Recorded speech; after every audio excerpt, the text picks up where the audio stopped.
What's up, everybody? I hope everybody's doing well on this Friday.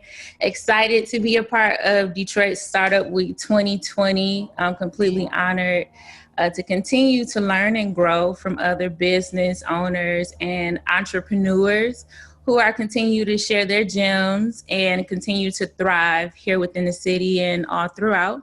Today, I'll be exploring the positive vibrations behind tuning in to yourself to manage your self-care during a crisis. And I know for us, it's a little bit different because we are in a technological age. So 2020 self-care is not as easy to navigate if we didn't have all those things at our fingertips. So I'm excited to dive in. If you guys have any questions, please put the questions in the chat. We have about 10 minutes at the end to do the Q&A. And also, if you have any self-care tips, I'd be happy to see what yours are and share as we exchange. This is an exchange thing.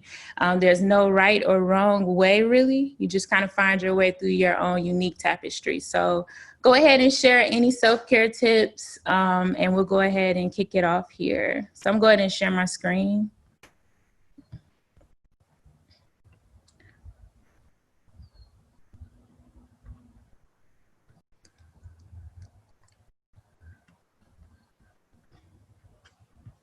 All right, and can you guys see my screen over there? We can see you. All right, perfect. All right, so to tune, we're talking about positive vibrations. So this is self-care during a crisis, and I am representing for my lovely family team, Decipher. So if you guys are not familiar with Decipher, we are an artist advocacy organization, and what we do is pretty much connect with local businesses and other community organizations to help foster and create resources to uplift the community through music. So it's all about creating those opportunities and activating spaces. We all know that art and culture is a big part of how our community works. It's a big part of our ecosystem.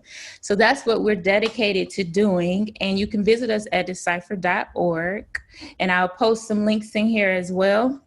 And I myself am Sophiyah Elizabeth. I am an artist.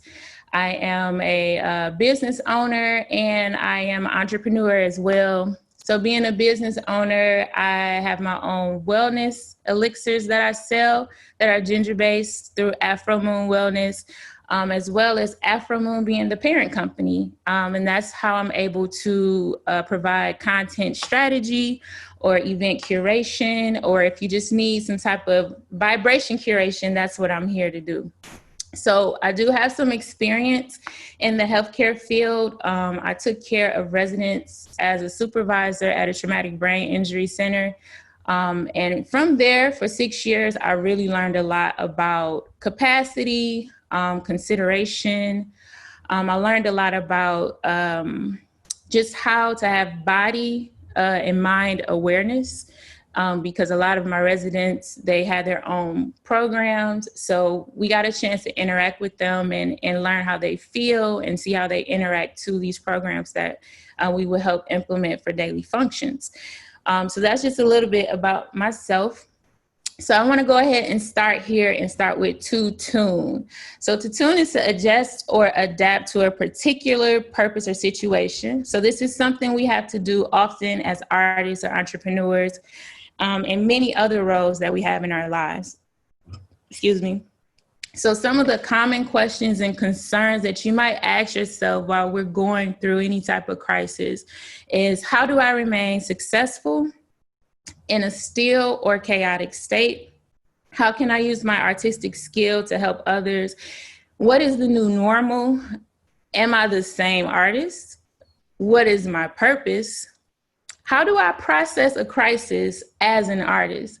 So it's different when you just processing it by yourself, but when you're an artist, sometimes that might be your kind of like your alter ego, or, you know, it's kind of a different personality. So it's like, how do you process this as an artist? And lastly, how do I maintain and build new connections to support my artistry and everyone else's artistry? So considering the root of everything and what's going on, COVID happened. We're very aware. You know, when it surfaced, we were not sure of what exactly it was. And as it took form and transpired, it affected the whole world. And we had to learn how to process and adapt very quickly. So it didn't matter what you had going on. You had to figure out what your place was very, very fast, especially if you had a business in the community. And even as an artist, a lot of us were not really performing outwardly in public because we were in quarantine. So we had to take to adapting online. So I'm going to go ahead to the next slide here. So self-care. Let's see. Give me 1 second, because I got, oops. Let me go back. Sorry, y'all. I got my slide in the way here.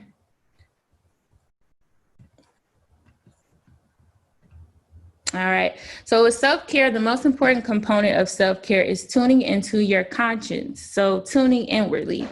Internal mechanisms, whether physical or spiritual, are responsible for operations. So if you look at something as small as like, okay, my computer, we know that we're receiving operations, we're putting in what we want to come out of it. But internally, there are different mechanisms that are going on so that it can actually give us our desired result. So being aware of what your spiritual and physical needs are extremely vital to not only your creativity, but your livelihood. You are a gatekeeper of your mind. So depending on how you look at the day, if you're looking at the glass half empty or half full, our journeys are just that, our individual paths. So our tapestries are unique to our lives, and we have to develop and learn our own methods of care. So these three components that I have here are pretty much how we can break down how to navigate as an artist. And we're going to take a trip inward a little bit more because we want to focus on our spiritual and mental health care the most, because right now we're very sensitive to the shift in changes that are happening. Even more recently with the injustices that are happening and us fighting for a just community, it's very important that we remain radical, but very grounded as we do so. So awareness is knowledge and understanding that something is happening or existing. Reflection helps us to develop our understanding more deeply and to make our intuitive knowledge shareable with others. By reflecting, we are able to grow and improve. And manifest, easily understood or recognized by the mind to make evident or certain by showing or displaying. So awareness, we want to look at external first, because as humans, naturally, we have the perspective of looking outwardly, and we kind of look at things externally first before we examine ourselves. And that's just kind of our human nature. So we're kind of learning to reprogram when we decide to tune in. So examining the natural world, your habitat, and all things surrounding you, including things that directly or indirectly affect you. So this allows for preparation. It encourages alignment. It encourages exploration. And it expands consideration and perspective. So meaning if you're paying attention to what's going on in your environment or around you, whether it's something as small as trash that's on the ground, I need to pick it up. Or if you see someone needs help, you might want to open the door for them. Or you see that somebody might be going through a hard time and you want to give them nice words. It does expand your consideration because you are now aware of not just yourself, but also what's going on. And you continue to remain informed because things are constantly changing, as we see right now. Things are always changing in nature, but most importantly, with what's going on with COVID and what's been going on with the marches and all of the reforming and the bills that are being passed, things are continuously changing. So it's important for us to have an environmental or an external awareness. Secondly, for awareness, I have here self-awareness, which is more so internal. So self-awareness is being conscious with the knowledge of one's own character, feelings, motives, and desires. So that's spiritual and physical consciousness. So are you introverted, which is a little bit more internal? You know, you're not really a fan of being around a lot of people. You prefer to be at home watching movies. You prefer to read the book. You're like, okay, I'm okay with the public life. Extroverted, you're like, hey, I got to get out of here. I've been sitting in this house in quarantine. I'm going crazy. I need to get out. I need to talk to people. My love language is touching. Then you would be extroverted. Or if you're a little of both, where you're like, okay, today I'm inside and I'm turning off my phone. I'm turning off my TV, and you just won't hear from me for a minute. And then tomorrow I'm going to go out and I'm going to explore the world and I'm going to talk to everybody. So some people are a little bit of both. They know how to balance it. But when you have self-awareness, you're able to manage your emotions. And that too encourages your alignment, because you can figure out what lane you should be in. You figure out where do you fit, or where can you help at. And you also are able to align with whatever needs that you have internally. This also encourages a healthy lifestyle, i.e. body awareness. A lot of times my partner is telling me you need to eat, because I am consistently working on the computer all the time. And he'll ask me, have you eaten? So, you know, shame on me for not eating sometimes. I just had a conversation with Ryan about a grapefruit, because we're constantly working and sometimes we don't pay attention that our body is lacking nutrients. So it's important to have that self-awareness and act on that. It also allows us to navigate with confidence. It provides clarity when you have self-awareness, and you're able to identify and improve. And an example I have here is skill sets. So if you have self-awareness about, maybe if you're working on a song or whatnot, and you may have a certain technique that's not really working, and you're able to clarify that within yourself and kind of check yourself, you're able to improve that when you go and find the right resources to get the desired outcome. So now we're going to move on to reflection. So we already talked about awareness, and so now we're going to move to the component regarding processing when you are reflecting. So when you're reflecting upon something that's giving you time to, you know, sit in it, kind of deeply think about it and somewhat process it, it kind of goes back and forth. And so we're going to explore processing internally. So to perform a series of operations on something in order to change it, that will be considered processing. So I used fear as an example because we experienced a lot of it heavily, and this was unanimous. This was collective fear all around.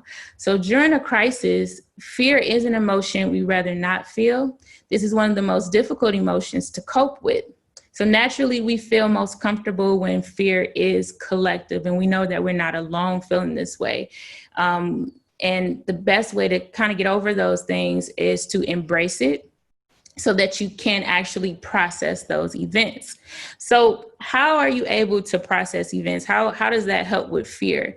You can honor and trust your process. You have to have faith in those things that you do not control. That's one way to be able to process and reflect. Also noticing what your emotions actually are. So maybe it's not fear, but you know it's not an emotion that's allowing you to be productive. It may be you're angry. You know, you do have to sit and notice and try to figure out, okay, exactly what it is. And that falls into defining. So once you notice that you feel a little antsy, maybe you define it as anxiety. And then after that, you want to accept it. All right. So now I'm defining what it is and I know what it is. So don't beat yourself up. Just accept what it is. And then you want to act according to what your capacity is. So if it's extremely heavy, that may mean that you need to seek help, or you may need to have dialogue with a close friend, or, maybe you need to take some time and, process it within a day or two. But you do want to give yourself time to act according to whatever your capacity is. Next, we have processing, which can be external. So making sure that we look at both of those opposites. So depending on your emotional capacity, you may be someone who processes emotions and events through movement. So emotions can be regulated through physical action. However, we must be mindful in this state of movement to not neglect the why behind the movement. So ways that you could go ahead and process, if you're having some type of issues or some conflict while you're going through a crisis and you're trying to really process what's going on. I know that one of the things that really hit and affected me was losing friends, or my friends losing relatives, or just waking up every day and finding out that it's a possibility that somebody may pass away. It does create a completely heavy energy. And for me, sometimes I'm able to move. So with creation, if I'm able to just create anything, it could be a poem, a one sentence poem. It could be me creating a dish, cooking, which that's kind of therapeutic as well. Maybe I need rest. I'm not sure. I don't want to overdo it, but maybe I need to go to sleep and maybe I need to recharge. Sometimes it's okay to withdraw from certain things. For example, like social media. If you want to withdraw from social media so you have that time to process what's going on, that's still a physical action because you're taking time to remove yourself from being a part of something that's social. You could write. Which is like writing lyrics, writing poetry. You could write a letter to your mom or, anything of that nature. Working, which is a part of why we're here today. We are creatives and we are artists, but we are walking businesses as well. So whatever defines that as far as how you work, you can do that as well. As long as you're putting positive intention into that work, I think that would be the most productive way to process externally. Exercise. I know a lot of people who continue to exercise, and even myself from time to time. My partner, he exercised quite a bit. And that inspired me a lot to keep the blood moving. And again, emotions can be regulated through physical action, because certain things like cortisone, they won't have a place if you are circulating your blood. And also human interaction. So like family or friends time, at a safe distance, of course, if you're doing like 6 feet or so, it's okay to kind of just pop by, maybe outside the window and say, hey, just want to let you know that I love you, or just want to stop by and say, hey, there's nothing wrong with that. And that is all a part of processing things when you're going through a crisis. So while we're going through the reflection process, we want to talk about what happens during excessive internalizing or movement. So excessive internalizing or excessive movement. You may find yourself going through disassociation, rumination, or attachment, addiction to your emotions, or projection of emotions, or volcanic emotions. That's why it's important to have that balance. You don't want to do too much work. You spend so much time working, and then at some point you become tone deaf. And it's like, I'm doing this and I'm doing that and I'm doing this and I'm doing that. And you have literally no feeling or connection to what's going on around you. And now you're losing awareness. So you don't want to do that either, as well as you don't want to be excessively within your own mind, beating yourself up, or even minimizing how you feel. You want to develop some type of balance. And sometimes you just have to go through those feelings to find out where that balance lies. But these are definitely some examples that you want to try to avoid. And, we're human, we go through it, but it's good to identify what it is so that you can avoid it from happening. So here on reflection, another part of that would be exploration. So I have exploration 1. So when reflecting, we often become more curious and inquisitive. We are open to learning and understanding the who, what, when, why, and how in order to improve. So during this phase, we learn it is okay to feel emotions that are not harmful to ourselves or others. We should not minimize, however, maximize through different practices. This allows room for you as a creative, as an artist, as a business to simply be. You don't need permission to just be and feel. But one thing you have to remove that kind of like that blockage if you decide like, okay, I shouldn't be feeling this way. I shouldn't be sad or I shouldn't be. No, you're human. You want to go through those emotions because you don't know if your testimony or what you're going through could help someone else. And also you continue to grow emotionally. So one way that you can go through this exploration is learn a new skill or a new craft. I saw that a lot of people were really exercising their hidden talents. It was a lot of things that I didn't know that people could do. And I was just like blown away because it was just becoming more of like a community essence because we were going through such tough times. And so for myself, I decided to pick up a bass. I can't play that well, but I decided like, you know what? I'm just going to go ahead and try to do this, learn a new craft and actually put it to use. Researching and reading, feeding your mind during a time where things are uncertain definitely helps with growth as well. Strengthening your emotional intelligence. So that's allowing yourself to be and then identifying with what's going on inside. And that goes along with allowing yourself to feel and identify. And having dialogue and transparency. I think one of the things I really appreciated about artists during this time is the level of transparency and just vulnerability that a lot of artists had courage to share with us openly. There was no concern about what am I saying or if I need to filter this. It allowed us to get a little bit closer as well and to be able to support each other in solidarity because we could relate. When you're vulnerable and you open up, sometimes those words that you're saying is exactly how someone else is feeling. So you can do that through blogs, through vlogs. You can be transparent in a conversation, like I said, with that dialogue. So that's a part of exploring too, because when you have that dialogue with other people, you're also able to look at, okay, so this is how this person is feeling. And it gives you an idea of like, okay, this is a way that I can also maybe function or, we all kind of set examples for ourselves and we are all pretty much reflections of ourselves at some point in time. So exploration 2 is still a part of reflection as well. So ultimately, you are a walking business. If you shut down completely, so does your business, right? Absolutely not. You have options, and it's okay to take your time discovering what those options are. So it is important during times of a crisis to check in with allies, friends, and or family members who can help you if you are experiencing conflicts that interfere with your creativity. So some examples of that are like communicating your needs.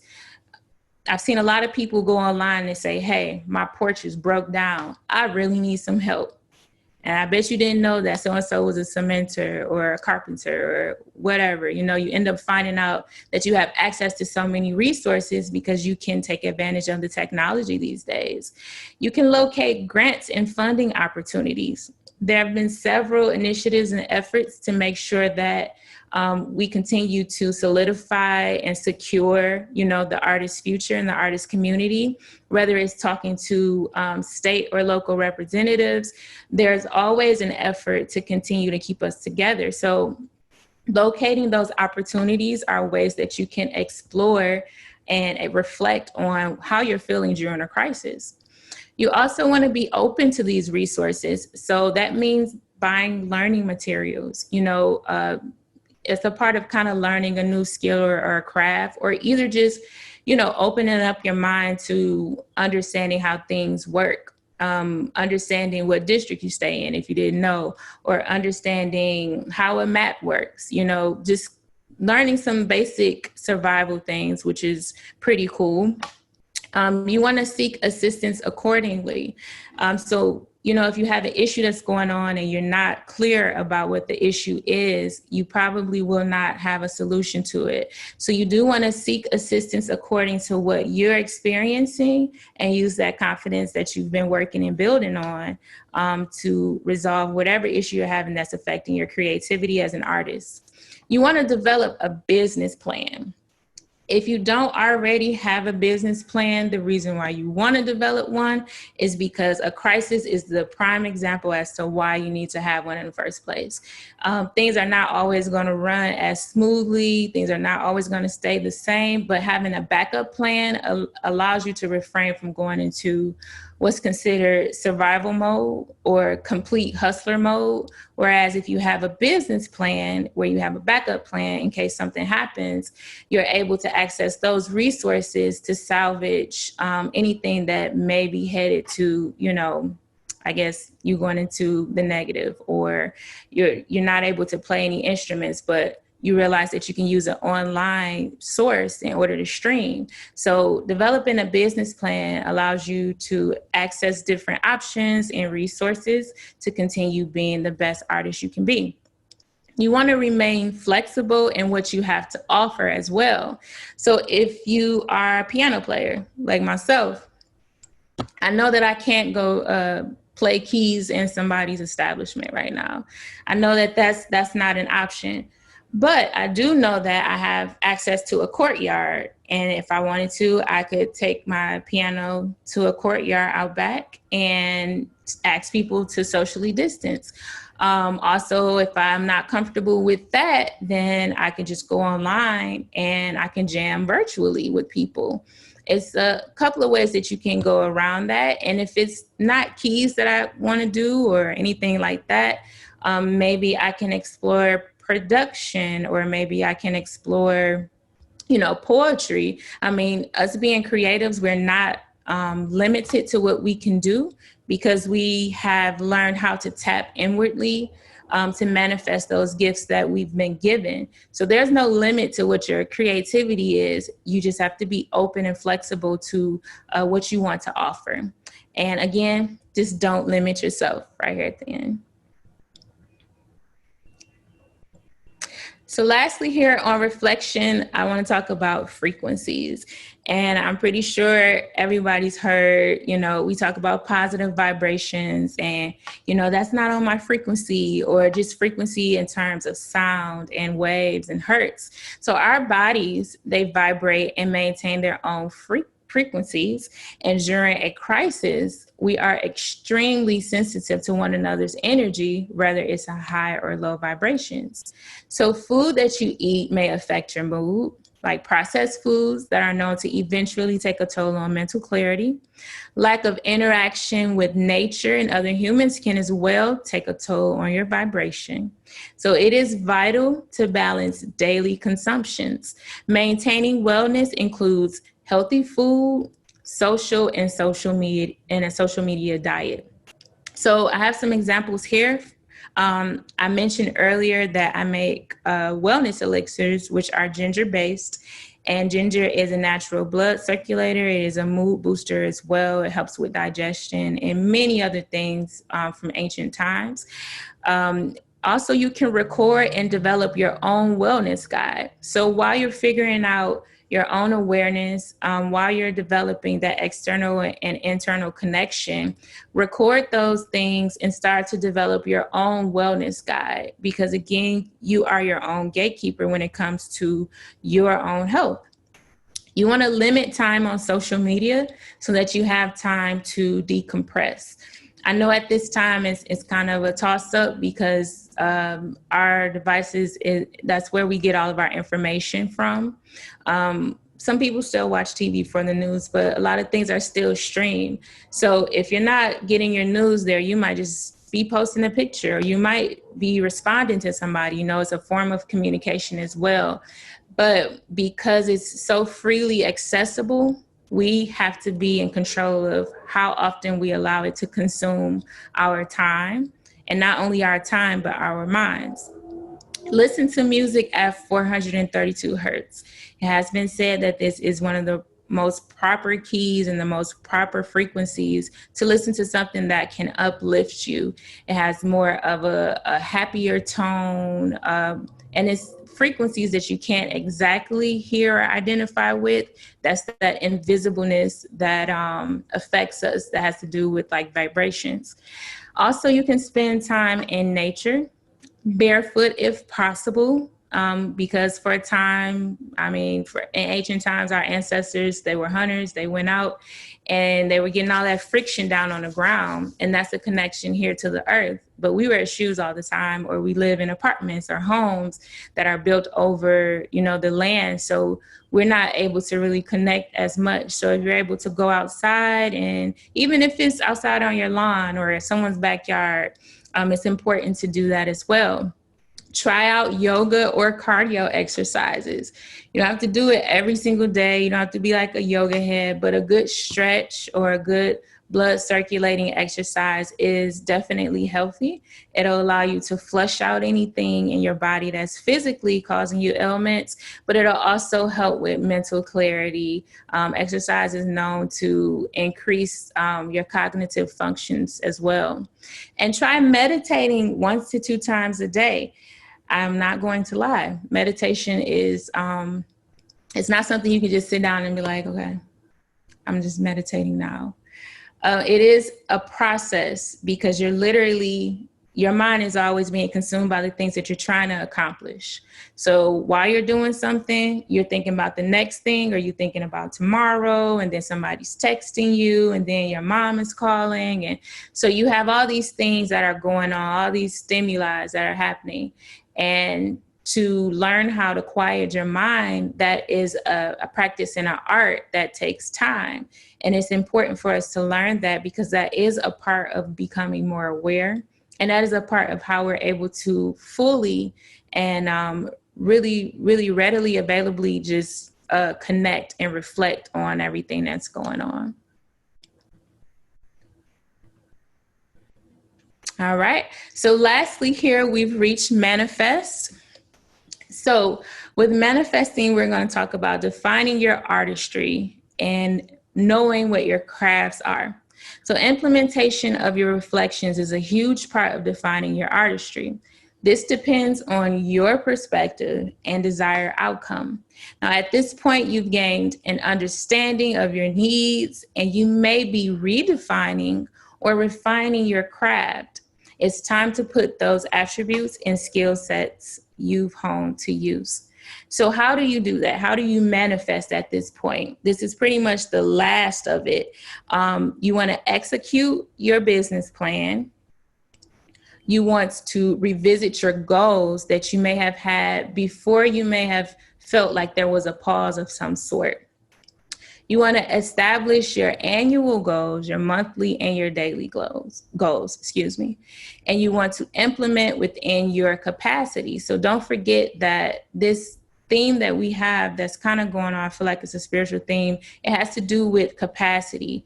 Like, how much are you able to take on? Are you being aware of what you're consuming?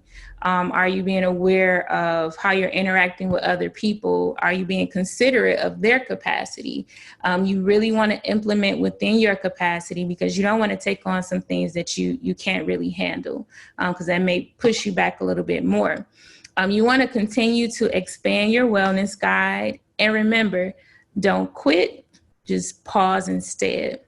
So the pause instead is extremely important, because we all experienced a complete pause through COVID. And during those times, a lot of devastating things happened. And we really had to learn how to interact with one another, how to respond while we were being told to stay in one place at one time. You don't want to quit or give up on those things that you are already pursuing before that happened. It's better for you to kind of take a pause and listen inwardly to what's going on. A lot of times in business or in art or in the music industry, things about spirituality and meditation and how you eat, it's not really a big factor, or it's not anything that's taught purposely, because when you pay attention to those things, you tend to elevate higher mentally. You tend to have more of an awareness of what's going on. So it's less likely that, you'll go through a situation where somebody tries to take advantage of you if you're fully aware. And that's why it's good to have a good, healthy diet. That's why it's good to, decompress from time to time. But you don't want to completely stop. Take a pause and listen to your conscience. You want to do what's best for you. Self-care is different for everybody. Again, we have our own unique tapestry. So maybe you might take a tip here. Maybe you might ask your mom or your grandmother something. Maybe you might learn something on your own. You might learn something from watching the animal ecosystem.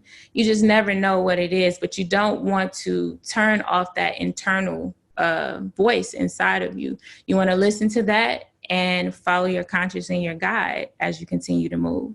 So we have kind of reached the end of the slide here.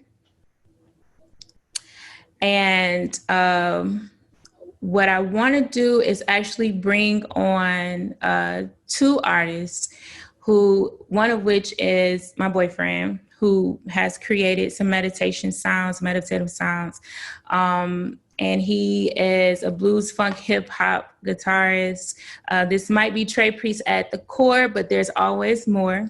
So he's influenced from all styles of music. The singer-songwriter from Detroit has actively performed within his own trio, as well as independently, blending a classic Hendrix Santana guitar vibe with modern lyricism, similar to Anderson .Paak. His music can be enjoyed by the young and the mature. Trey looks to constantly grow in his musicality and is currently inspired by the sounds of Brazilian jazz and bossa nova. So I wanted to ask Trey to come on because he was an artist who was actively playing in 3 to almost 4 or 5 different bands. And when COVID did happen, he actually took a step back. And I admired it, and I took note, and I learned a lot from it. And we both kind of reflected off one another. But seeing someone who is very active and then watching them take a step back, I just want him to come on and share with other artists and creatives what were some of his self-care tips. Yeah. Thank you very much for having me, Sophiyah E. Yeah, so some things that I did during this whole stay-at-home quarantine, whatever we want to call it. I practice being as quiet as possible. Like you were saying, I came from playing in multiple different bands, and being in this place and this place and this place, and just constantly hearing noise. And over time, the music, you can over submerge in it to where it doesn't feel good. It just starts to be like noise. So during this whole time, while everybody was staying at home and you can't really go out to eat or whatever, I was really just practicing just being as still as possible, being very quiet, really listening to the best of my capacity, what is happening in the world. In addition to that, I've also started exercising more, just kind of taking better care of the body, cooking a lot more, being more self-reliant. I think during this whole time, we're all dependent on each other for quite a lot of things. But since we've had to be at home, you have to just kind of rely on yourself. You know, can you cook these things yourself? Could you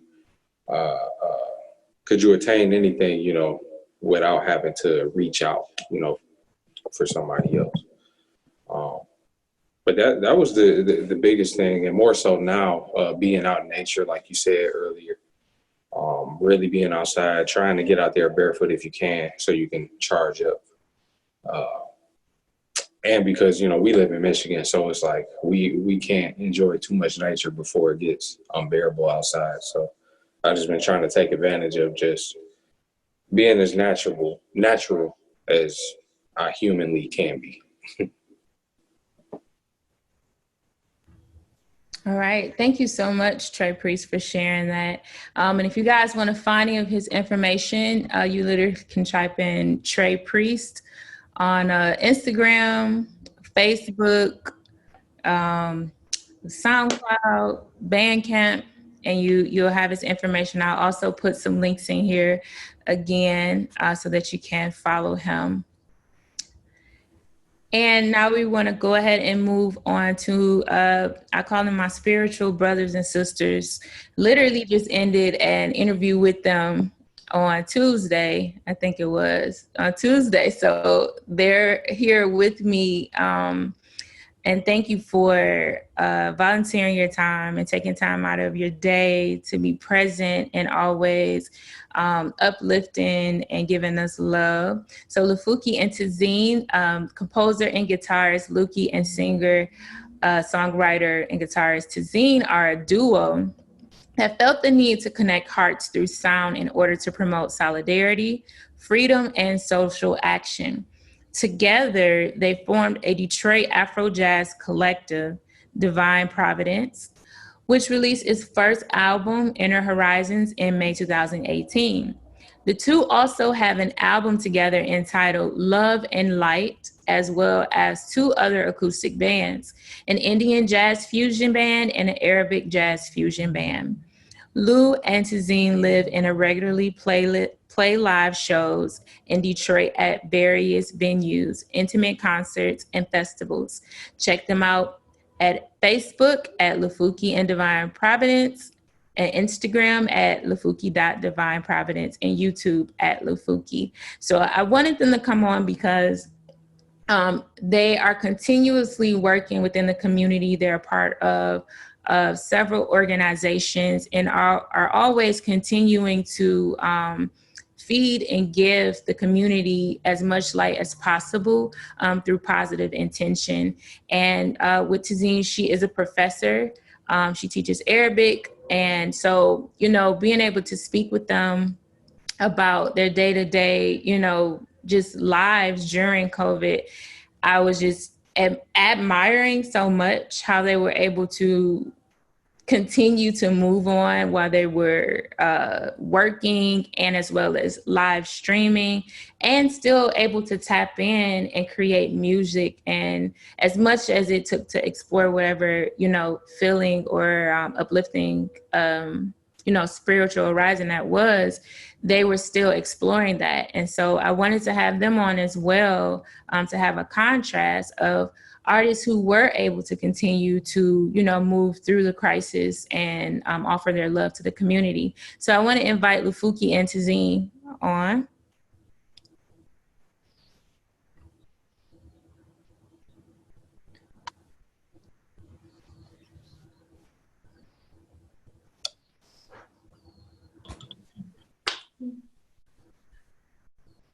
Uh-oh.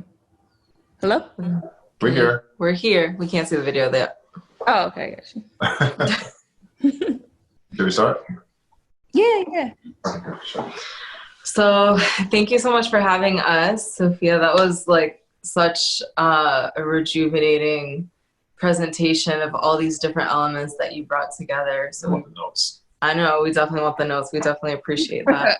Thank you. So a couple of things that we were doing. So like Sophia mentioned, we have been really busy in a lot of things. And I think a lot of artists have also been extremely busy.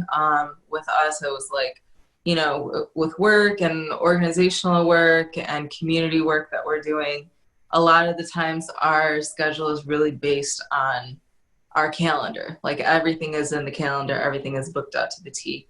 So we had to really find different ways that we can implement self-care to slow down ourselves in a time that we felt like there was just so much to do and there was so much movement. And like you were saying, when there's too much movement, it's an imbalance. So you have to figure out, okay, what am I going to do to balance that out? So one of the first things that we wanted to mention is, and Trey mentioned this and you also mentioned this, is going outside and just spending time in nature. One of the things that we recently have been doing since the weather is better now is we have our outdoor mat that we put out, and we have our little fold up table, and we take it outside and we leave it flat on the ground, and we take some cushions and we sit out, and we actually take our laptops outside, and we just sometimes incense, like whatever it is, your music that you're listening to, and we sit outside and we do work. So if we have to be on the laptop doing work, we try to do it outside as much as we can, because at least we're in nature. And then when we're not working, to just be able to lay out outside. Like yesterday, we were outside for an hour. We have a lot of trees in our backyard. And we laid out and we watched squirrels just building nests for a good 30 minutes. And we just sat there and we watched multiple squirrels. We saw hawks come in our neighborhood being chased by birds. We saw a blue jay. We saw like different types of birds. And I feel like what you were talking about with awareness is if we don't actually put ourselves in nature with the world around us that is already in a state of oneness, it's already in a state of equilibrium. If we don't put ourselves in that state, then it's really hard for us to find that alignment within ourselves. Mm-hmm. So to be outdoors in that space has been really helpful. So both for working and resting. The other thing, which Trey was also mentioning, was exercise. So we started doing yoga in the morning for stretches. We walk a lot. We live near the river. We're on the east side, so we live near the Detroit River, so we walk to the water a lot. We bike. So finding time to just be active outside in the sun. Yes. Another thing I'd like to add to that is the concept of resting. I see a lot of people like they're doing their parts in protesting and posting and very busy, with themselves, with this, what's going on with the COVID and the, Black lives that are being killed. And I think I always, when I see my friends doing that, I always remind them, rest, take a step back in order to fight again tomorrow. Mm-hmm. Take care of your body, listen to your body. Because we can push and push and push mm-hmm. until we're not effective anymore, because we push ourselves so much. We didn't listen to our bodies. We didn't rest. Mm-hmm. And that's almost like the way we got into the situation, the world itself. Mm. We didn't rest. We kept mm-hmm. going. So we got it into that groove of exertion and, materialism and overspending, all that stuff. We didn't rest our bodies, we didn't rest our minds, we didn't rest our souls. So this is where it got us. We're exhausted. The world is exhausted. We exhausted the world. So that's a reflection on ourselves. So I like to tell my friends, like, I know it's good that you're doing a lot of stuff, but take some steps back. Mm. Or the warriors would say, live to fight another day. In other words, we fought all day. No one's giving ground. Let's stop fighting to fight another day. Yeah. So naps is very important. I say, hey, take a step back, take a nap. Because naps are very important, and they're very spiritual at that. Because it's right. Like, you can take a 15-minute siesta and wake up as if you slept for 3 or 4 hours. Completely. And you're ready to take on the other part of the day. Yeah. And it's no secret why this is a practice throughout the world, right? Different parts of the world, because it's a time when your body is naturally ready to take a rest, without any outside influences. Your body is ready to take a rest. So it could be a nap, or it could just be like meditation. But we're infamous nappers. We're infamous nappers. Like, come home now. Okay, I'm ready. Every single day on the dot. Like, if you try to call us sometime, like there's like a 30-minute window between 4 and 6:30. We'll be napping during that time. But it makes a difference, because then you can get ready for the second half of your day. And I feel like a lot of us as artists, we tend to stay up really late. Like, we might be on our instruments, and the next thing you know, it's 2 a.m. in the morning. And it's like, how did that much time just pass? So if you don't give your body that time to rest in the middle of the day, especially if you already know that you're going to stay up late, you already know that you've got other things going on. A lot of us are on Zoom or on like meetings and calls and whatnot in the evenings. So it's like, give that time for yourself during the day. And then another really, really important thing for us is meditation, like you had also mentioned. Mm-hmm. What's your typical nap time? Somewhere usually between 3 and 6, depending on the day. But it's usually a 15-minute to like a 30-minute nap. So I would say if you do over 30 minutes, you're probably going to feel groggy. So try to keep it short. That power nap makes such a huge difference. Oh my goodness. Power naps do work. You'll feel so refreshed. Half hour tops. And then meditation is really important. One of the things that was really important for us in our personal space in our home was to have a room or a space that's designated to meditation. Mm-hmm. So create your sacred space. If it's a room, if it's a corner, if you have like an altar table that you want to create, if you've got incense that you like, or certain rugs, or a painting, or pictures of your ancestors, whatever it is that you need that's going to make you feel at ease and that's going to put you in that meditative zone, so that you can actually, when you need to meditate, you can literally just pick yourself up, take yourself to that space. And now you've already created that space that allows your mind to get into that Zen state that you want, to quiet your mind.